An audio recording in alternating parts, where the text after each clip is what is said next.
operativo, también el disco, y vamos a entrar a esta discusión. No, pero mi disco andaba bien, era nuevo, hace poco lo compré.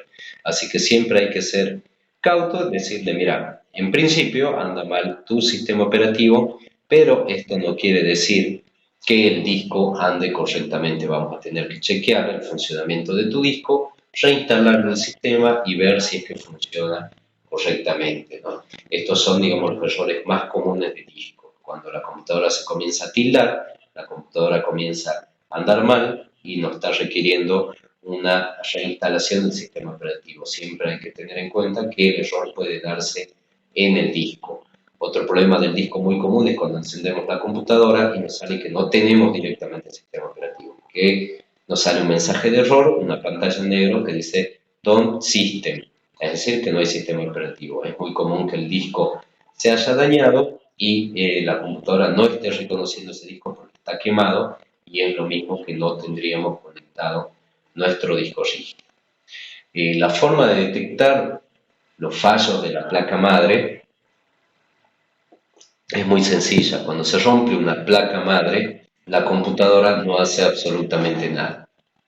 Prendemos, pasa corriente, encendemos el CPU, enciende normalmente, pero el monitor no nos arroja ningún tipo de cartel, simplemente se enciende y queda un cursor tildado, titilando, no nos da ningún tipo de mensaje. Eso es el peor diagnóstico. Si es que la computadora nos arroja cualquier tipo de mensaje, quiere decir que nuestro monitor anda bien y nuestra placa está reaccionando. Cuando no arroja absolutamente nada, es muy común que el problema sea nuestra placa madre. Generalmente un problema muy común es que la placa deja de dar señal de video.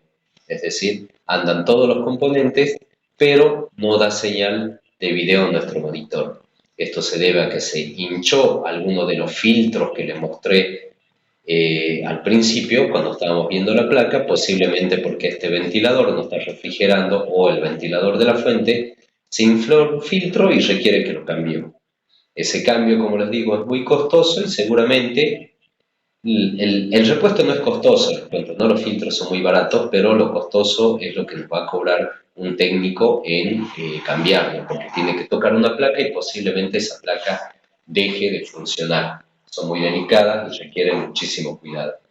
Así que ya es un síntoma que de la placa anda mal, que va a requerir la reparación, o que vamos teniendo en cuenta, previendo y ahorrando, que vamos a tener que comprar otra placa madre. Esos son, digamos, los problemas más comunes de los dispositivos internos de la computadora. De los externos, los nombramos ayer, cuando el monitor no da señal o titila el botón de encendido, quiere decir que el monitor está fallando. Cuando nosotros desconectemos el monitor del conector de la computadora, lo desconectamos del conector azul, el monitor tiene que darnos una imagen, ya sea de la marca del monitor o una pelotita o algún símbolo girando, que eso nos muestra que el monitor está funcionando bien. En el caso que no muestre nada, hay un problema también del monitor. Y cuando se quema un monitor es muy fácil detectarlo por el olor a plástico quemado que va a arrojar el monitor, o si nos acercamos a él y olemos en la parte posterior. Le estoy hablando de estos monitores más viejitos, ¿no? Los monitores LED, generalmente cuando empiezan a salir líneas en la pantalla, esto quiere decir que está a punto de dañarse.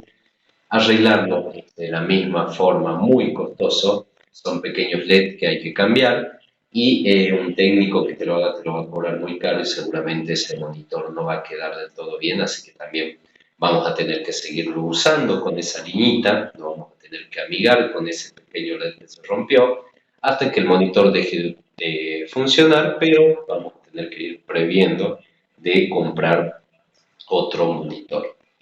El teclado y mouse, lo habíamos dicho, es muy sencillo. Cuando dejan de funcionar son dispositivos descartables. Cuando deja de funcionar una tecla o el mouse deja de encender el LED interno, es necesario cambiarlo, no tienen reparación. Muchas veces la gente consulta por separar un teclado o mouse, son dispositivos baratos y descartables, no se reparan de la misma forma las lectoras, ¿no? Las lectoras de DVD, las lectoras de CD, que les mostraba, lo primero que se les gasta es un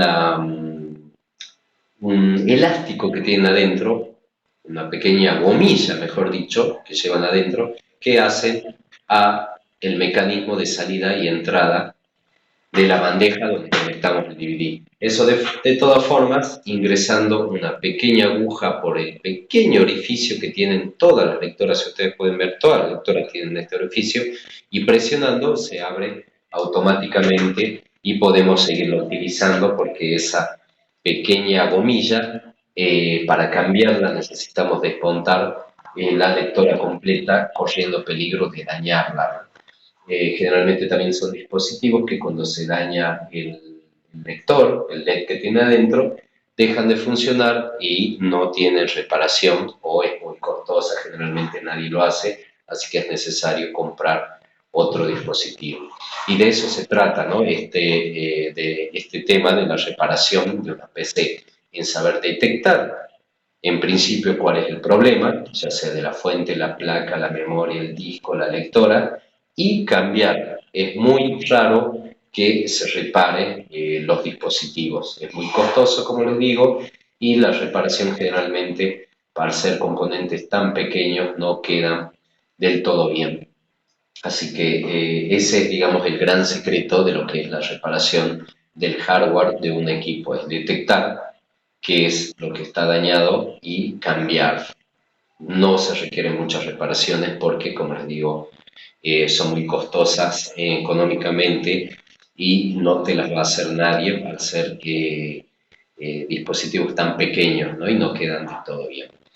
Bien, con esto vamos terminando la clase de hoy. Quizás nos faltó un poquito ver el desmonte de una notebook, lo vamos a ver un poquito en la clase que viene. Acá tenía una notebook desmontada, ¿sí? Que tiene los mismos componentes que tiene este CPU, ¿sí? Quizás más pequeños y más comprimidos, pero bueno, la clase que viene vamos a comenzar viendo un poquito los componentes que tiene una notebook, una netbook, para que sepamos diferenciarlas, para que sepamos repararlas, también detectar los problemas más comunes que tienen. Y vamos a comenzar con la parte de software, viendo en primer lugar la BIOS o el setup de la computadora, que es el programa preinstalado que nos requiere instalación de nosotros, pero que nos enseña, nos muestra, nos da la información de todo el hardware, todos los dispositivos que tenemos conectados en nuestra computadora y las características y marcas de cada uno.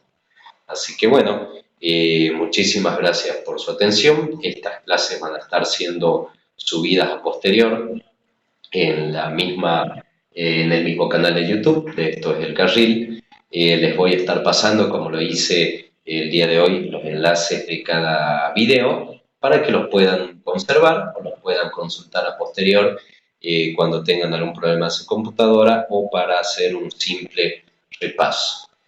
Muchísimas gracias de nuevo por la atención y bueno, si Dios quiere nos estamos viendo el próximo lunes de 20:30 a 22. Muchísimas gracias y que tengan buenas noches.